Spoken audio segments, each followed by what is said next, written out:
Douche-Loon, douchebag because I'm judging people wearing masks, and lunatic because I'm in the same camp as Mel Gibson or Ricky Schroeder. I can't take all the credit because Chris Demm called you a douchebag loon. That's right. And I just took out bag and made it douche-loon.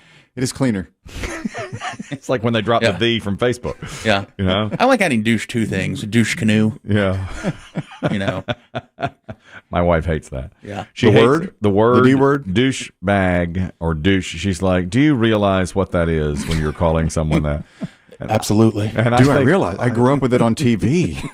I said, I think most people. She doesn't believe. I bet that most people don't. Well, her point is she doesn't believe when you call someone else a douchebag that you really know what that is, because if you did, you would never call another human being that. That is a terrible thing to call someone. And I said, but I think that's the whole point, is to call someone something that's so awful. Younger people? They don't realize. I bet when I started. Yeah. I probably said douchebag. I had no clue what it means.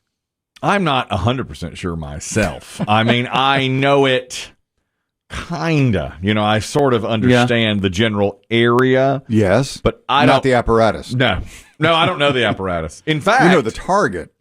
Yeah, but I don't. Yes. But I don't know the apparatus. If somebody held it in front of me and said, what is that? I would never guess. Oh, that's your douchebag. You know, is there, well, I guess there is such a thing. I think, yeah, but most doctors nowadays, especially women's doctors, will say it's a totally unnecessary. Oh, really? Fabricate. Yeah, it was one of those things that was pitched to women that you need to buy this so that your lady parts are fresh and clean. But as we have learned, you don't need it. You know, they don't need that type of care. You called those areas. You said once it was a self-cleaning oven. Right. Not my phrase. I can't take credit for that. But that was, look, the economy is built largely on guilt, fear, and shame. So that's how that was marketed to women. You know, the woman would be walking along the beach with her mother, a young adult woman, and an older adult female. Mom, I don't feel so fresh down there. Well, here. Yeah.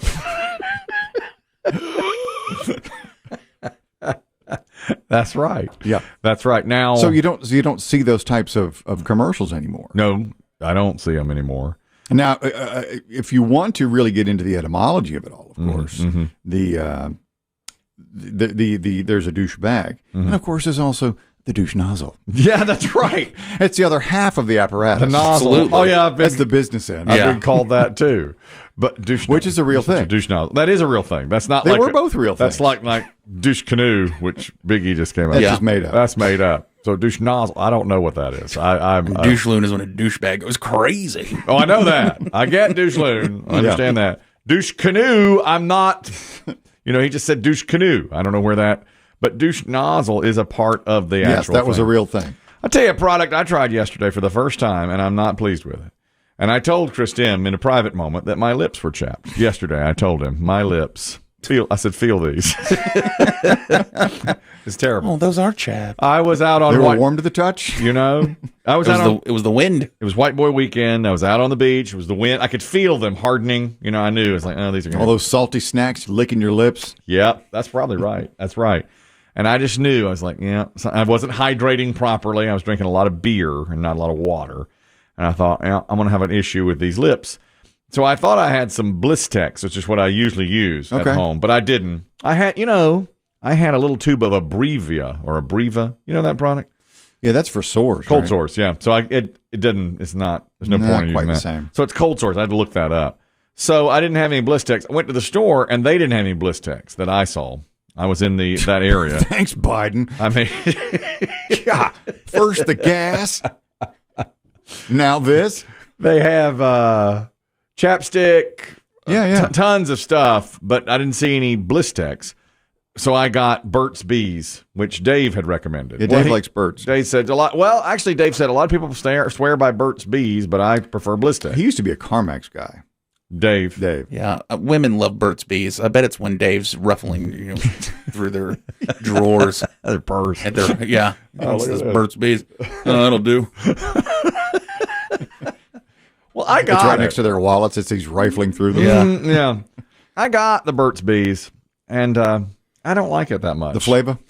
Well, I got vanilla flavor, and I like the flavor. Okay, it hasn't done anything. I've had it now on since yesterday afternoon, and I don't feel any different. They're still chapped. It takes a while. I mean, that's different type of skin. But I think Blistex is medicated and would clear it up quickly. Maybe. I could feel it working. I could feel the tingle of the Blistex. Yeah. And Burt's Bees. I mean, I guess it's just like chapstick. I guess there's not as much, or maybe no menthol. There's nothing really. I think, and with Blistex, I think it's acquired to feel that tingle. I think some people don't like that.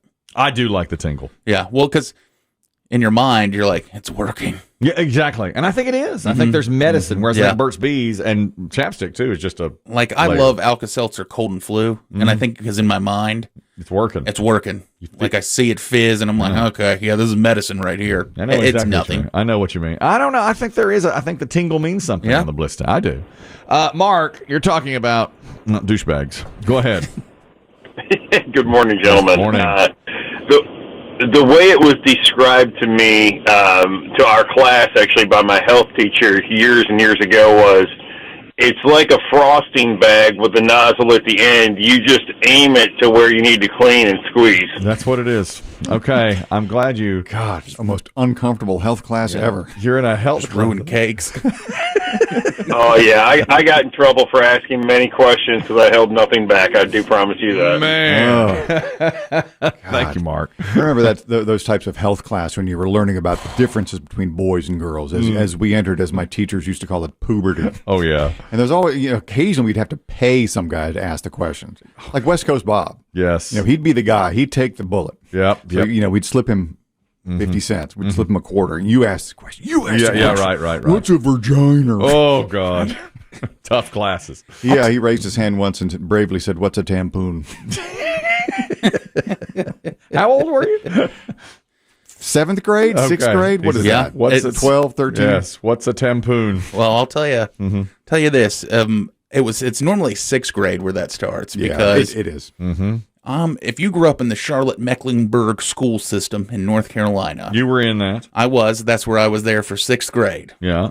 And there's a place there called Discovery Place. It's a museum. It's everything. It's wonderful. It's great for kids. Yes. Your kids would probably still enjoy it. Mm-hmm. But there's a secret room there that you don't know about. Mm-hmm. Uh-oh. And once a year, you get a permission slip sent to your parents. They're like, we'd like to talk to your kids about the birds, the bees, everything when it's time. Mm-hmm. And they don't really tell us, though, if I recall. They just say we're going to Discovery Place, and there'll be a health lesson. Right. Well, they let you mess around at Discovery Place for a little while. It's great. You're with your buddies. You're playing. And then they pull everyone into the secret room. Boys together? Boys, together? girls, everything. Oh, everybody's and in. on the wall is sperm. Yeah. Every, body part you could imagine. Yep. And suddenly you go from an innocent, 12-year-old to walking out of there going, I just want to get on the bus and go home. Wow. Yeah. You're all white faced. And there was Yeah. And there was I'll never forget question and answer session. Mm-hmm. One girl whose face I still see in my mind. It was like, if you've heard rumors, get them out. Yeah. And she was like, I heard you can't get pregnant in your butt. Oh, that's what you told me that one time. And I'm just like, oh my God. Oh my but God. if you grew up going to Charlotte Mecklenburg schools, You got you that. probably lived this horrible journey in the 6th grade. Mm-hmm. I was just watching a movie yesterday, Varsity Blues. It's over on Amazon Prime. Whipped Oh, cream is it? bikini? Whipped Cream Bikini. Yeah, it's Love on, that movie. Yeah, it's on Amazon Prime. Don't take this the wrong way. I always think of you with that lineman. Please don't take that the wrong way. How could I? He's obese. He's long dead now, the actor. He is dead. He got skinny first and died, He ironically. did. He had the surgery. Yeah. And then his organs started shutting down. I read about him. Yes, I was doing a little deep dive on this movie yesterday. The first scene, one of the first scenes he's in, he's picking up the main star. What's the guy's name? Vanderbeek. The Beak, He's picking up the Beak. And he's got his pig in his truck next to him, and he's taking pancakes and he puts a pancake in his mouth. Then he takes the syrup and just turns it up out of a bottle and squeezes it. Right from the douche nozzle? Yes, I mean, the syrup nozzle? yes. And I thought he really reminded me of Biggie. Do not take it the wrong way. No, how could I? And so they are in a class and they're being taught about sex ed, and the teacher is just gorgeous. Gorgeous. She's gorgeous. Later, I think she's a stripper. I haven't She gotten is, there. yeah. My wife came home.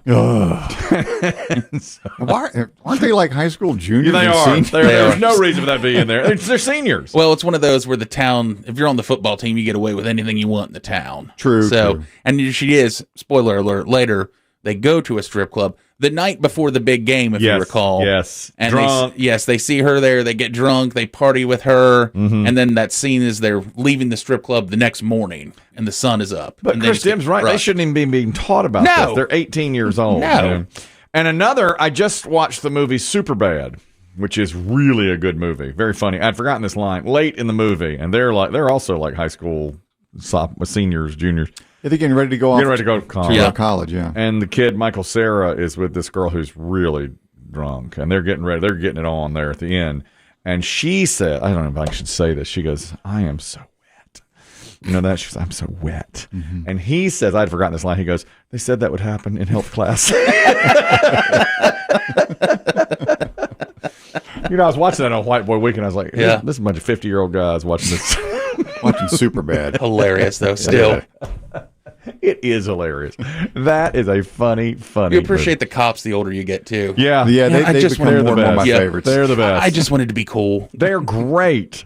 And now I hope BB Shea wouldn't take this the wrong way. He reminds me of not Seth Rogen. Jonah Hill? Jonah Hill. He reminds me of Jonah Hill in the movie. You know, add a beard. He always reminds me of Jonah Hill walking around, getting hit by cars and stuff. What'd you just do? Did you just do a body shape? I did with your arms? Oh my God! And it's on camera. It is on camera. I apologize. That's a severe bloat. I'm off. I'm really right now. I am so off because I'm off Diet Coke. You're fighting through the haze. I am fighting through a haze right now. I don't even know what I'm doing right now. That's how I feel today. One day. Fat shaming, vagina shaming, I know. I know. It's so off. Biggie shaming. The dude with the pig under his arm. It's you, right? You know, I looked him up. Biggie's on the phone. I can say this. He's not here. Freebasing syrup. I looked it up, and yesterday, at his heaviest, he was 505 pounds. I was like, Biggie beats that. Rude. Oh, you're off the phone. Oh, we heard that. Oh, no.